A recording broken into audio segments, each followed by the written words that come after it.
The author of the Declaration of Independence, who wrote that all men are created equal, owned 600 slaves over his lifetime. And in addition to his legitimate children, almost certainly fathered at least 6 other children with his slave, Sally Hemings. For nearly 2 centuries, one of America's greatest founding legends may have rested on a carefully protected lie. Thomas Jefferson's reputation survived accusations that many dismissed as rumor, politics, or impossible speculation, yet hidden testimony and astonishing scientific evidence refused to disappear. As historians, descendants, and the public clashed over what truly happened behind Monticello's doors, the mystery only grew deeper. But when the evidence finally came together, it changed everything. Was America ready to face the truth? Legacy beneath America's greatest myth. For generations, Thomas Jefferson stood as one of America's most admired founding fathers, celebrated as the author of ideals that shaped a nation and inspired millions around the world.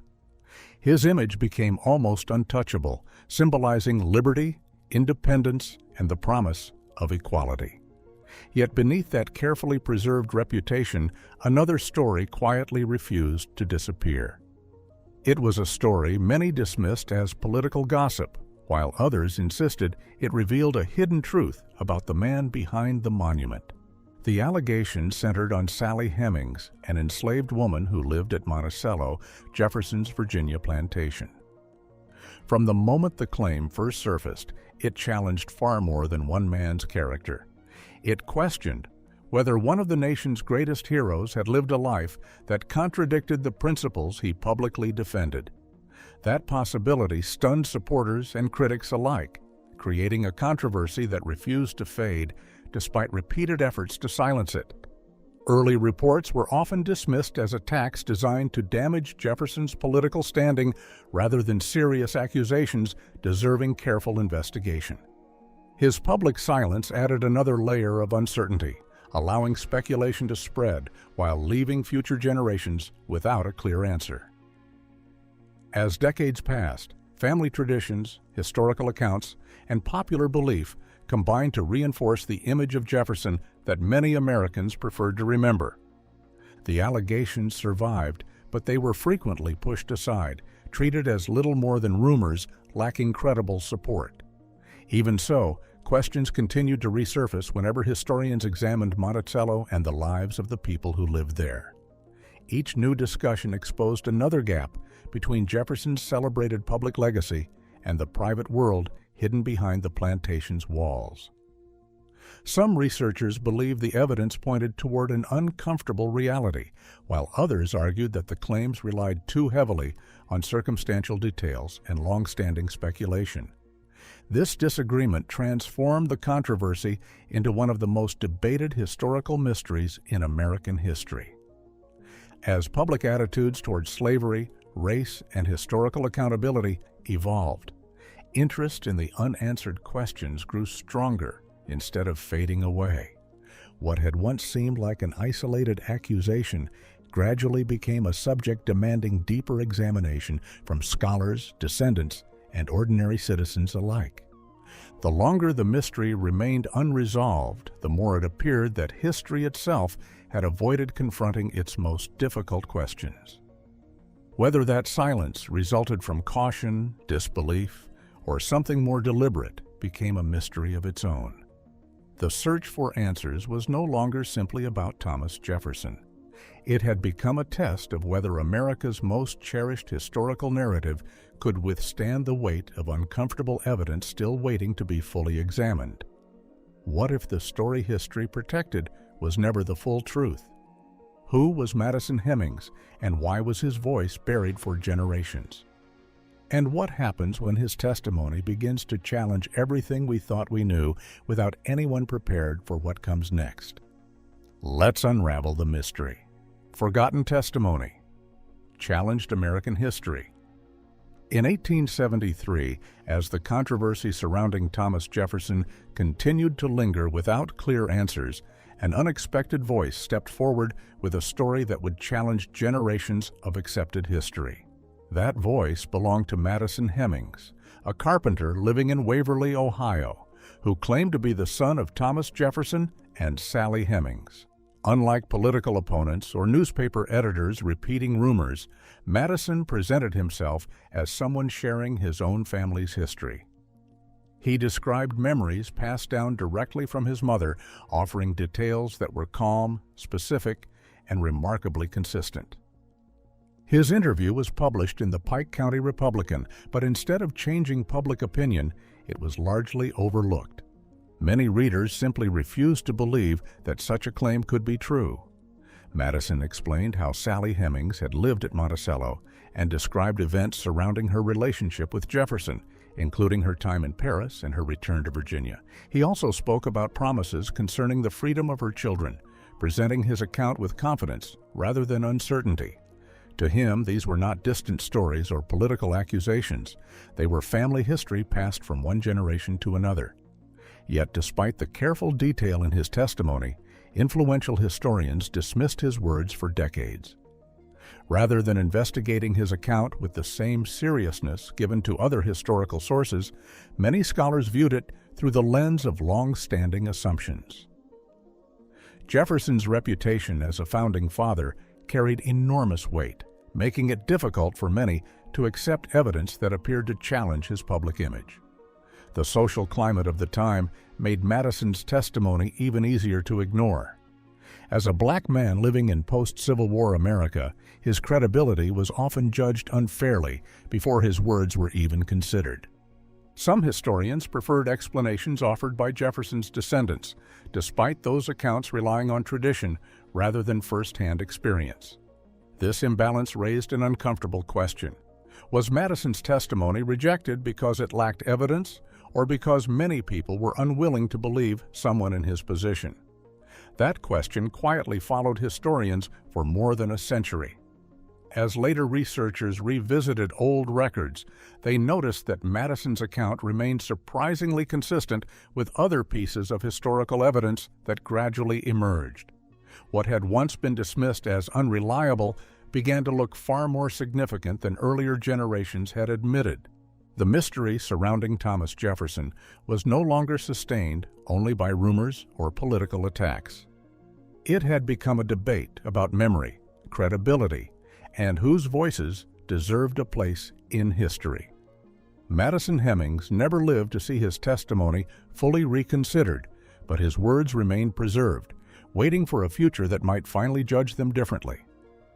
Inside Monticello, what truths were hidden behind closed doors, and why did those closest to Jefferson remain silent for so long? Was Sally Hemings a witness to history? And what evidence would later challenge everything believed about them? Let's find out. Monticello held dangerous family secrets.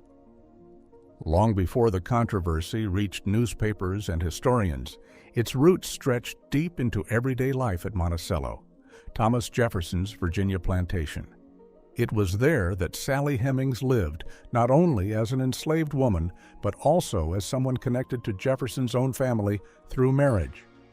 Sally was the half-sister of Jefferson's late wife, Martha Jefferson, because both women shared the same father, John Wales, although they were born to different mothers.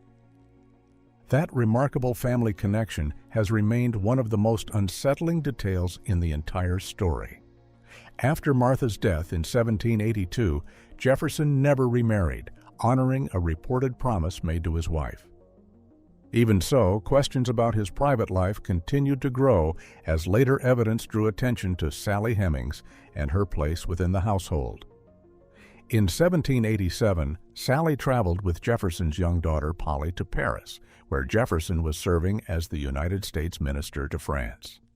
The journey would change the course of history.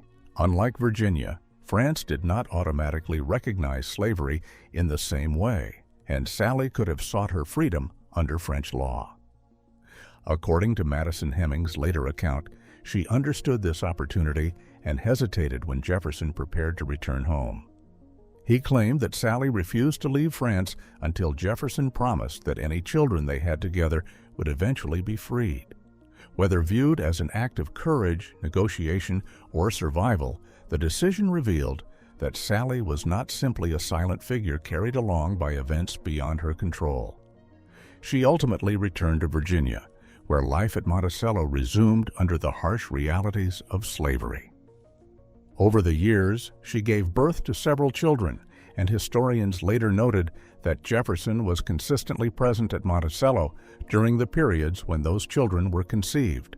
While that timing alone could not settle the long-running debate, it added another layer of evidence that researchers could not easily dismiss.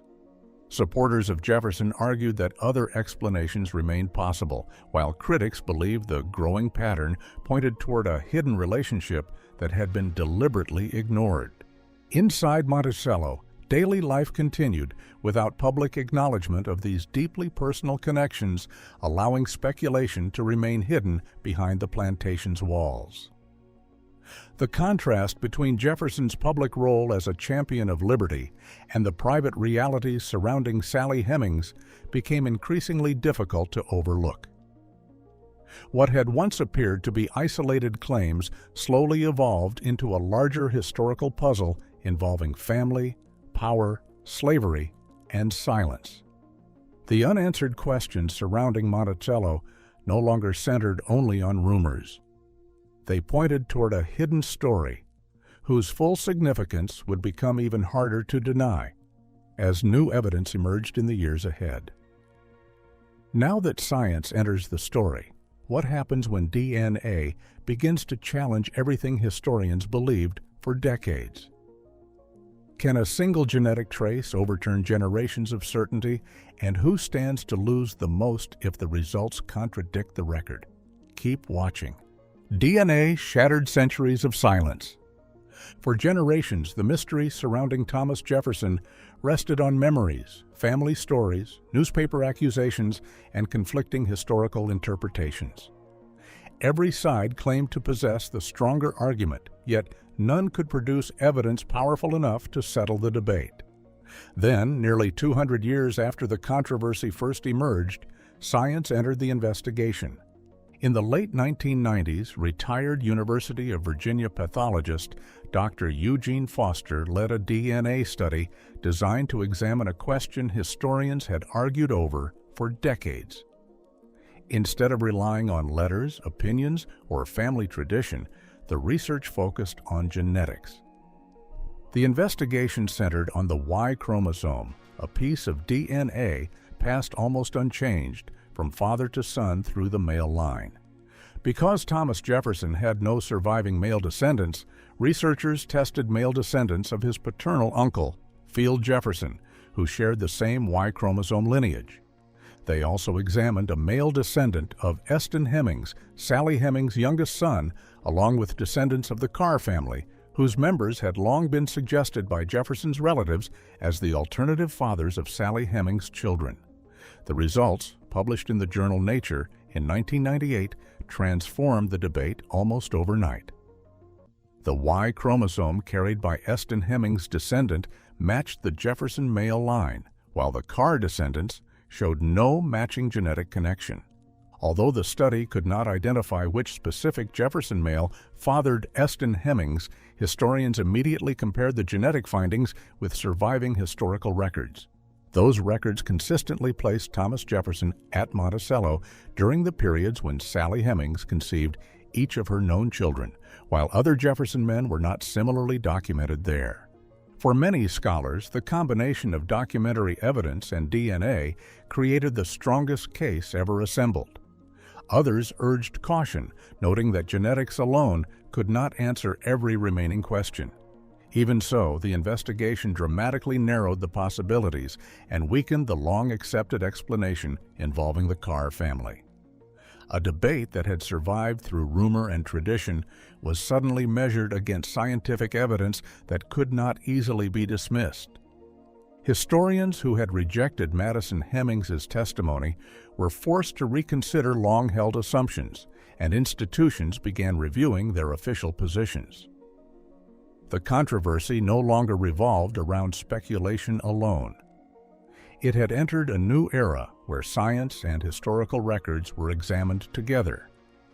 Yet while the DNA study reshaped the historical conversation, it did not erase disagreement overnight. Instead, it shifted the mystery from whether the evidence existed to whether people were willing to accept what that evidence strongly suggested, opening an entirely new chapter in Jefferson's complicated legacy. If the DNA evidence was clear, why did the controversy refuse to fade? How do Jefferson's descendants respond when identity and history collide? And what happens when even institutions hesitate to accept the truth unfolding before them as new questions begin to surface? Stay glued. Evidence sparked a new divide.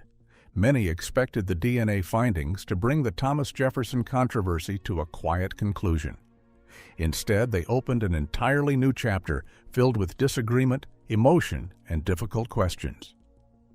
Scientific evidence had reshaped the historical conversation, but changing deeply held beliefs proved far more complicated than producing laboratory results. Families, historians, and institutions now faced the challenge of deciding what the new evidence meant for Jefferson's legacy and for the people connected to it.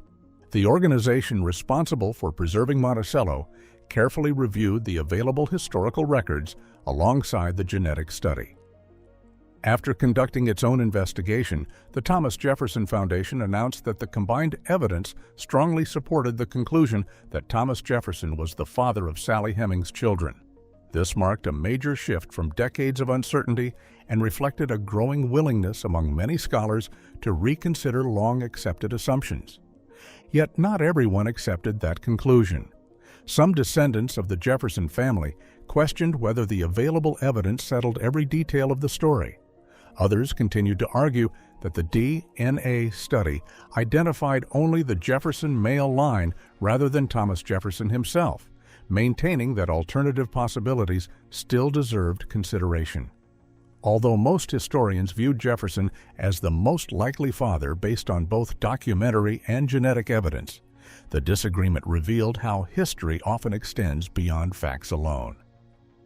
Personal identity, family tradition, and emotional attachment also shaped people's responses. The debate soon reached beyond academic circles and into the public eye.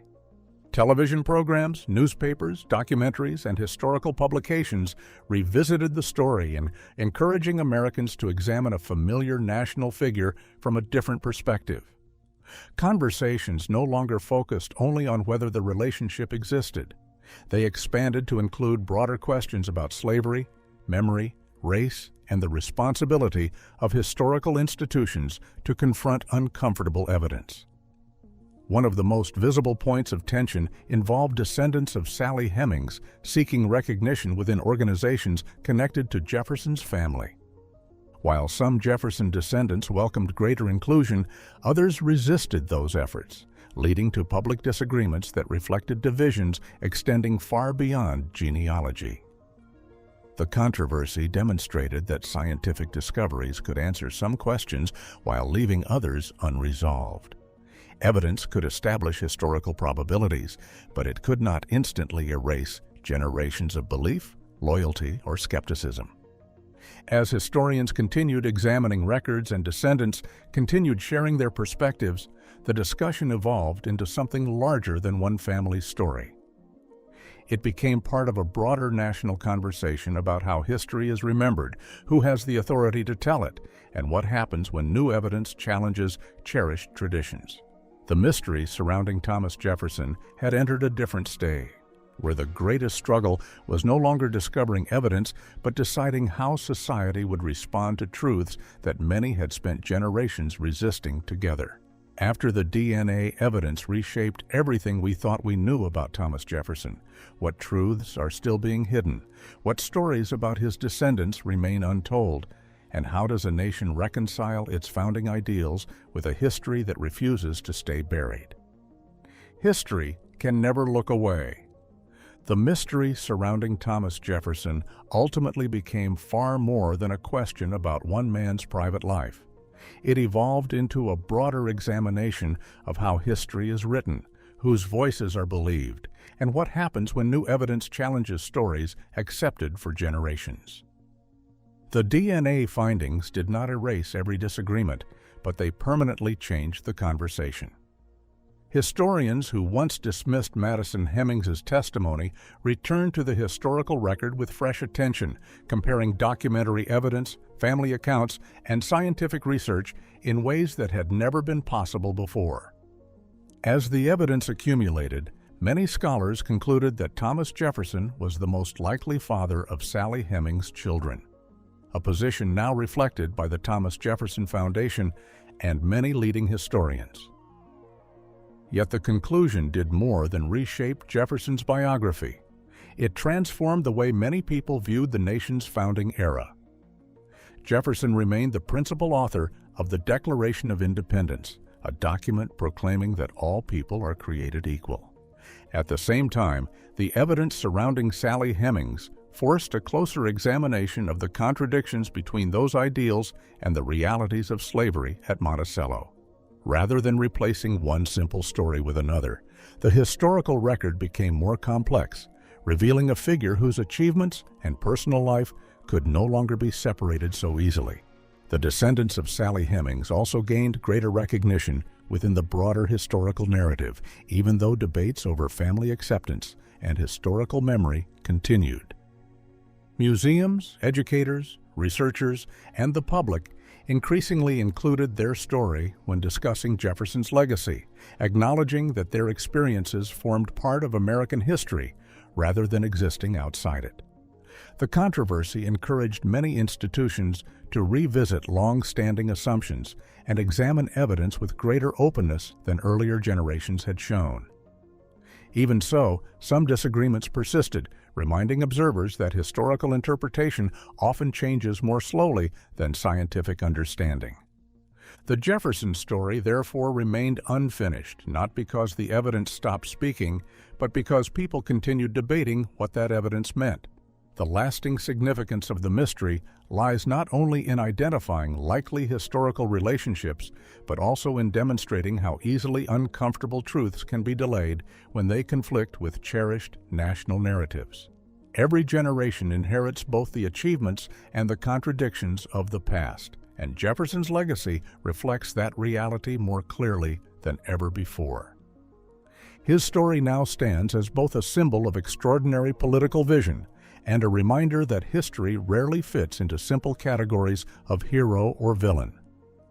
Thomas Jefferson is remembered not only as a founding architect of democratic ideals, but also as a figure whose life reflects the deep contradictions of his era. The evidence that reshaped parts of his legacy did not simplify his place in history. It complicated it, forcing a deeper confrontation with the realities behind national myth-making. The mystery surrounding him may have been transformed by modern scientific findings and historical reassessment, but its greatest impact lies far beyond resolution. It continues to raise difficult questions about truth, memory, and how nations choose to remember their founders. It also challenges the idea of inherited narratives, showing how easily history can be shaped by omission as much as by fact. In the end, the story endures as a test of intellectual courage, the willingness to face the past honestly, even when certainty is no longer comfortable or complete. So what do you think? Does this revelation about Jefferson change how you see history, or is it just another uncomfortable truth we finally accepted? We'd love to hear your thoughts in the comments below. Don't forget to like and subscribe for more.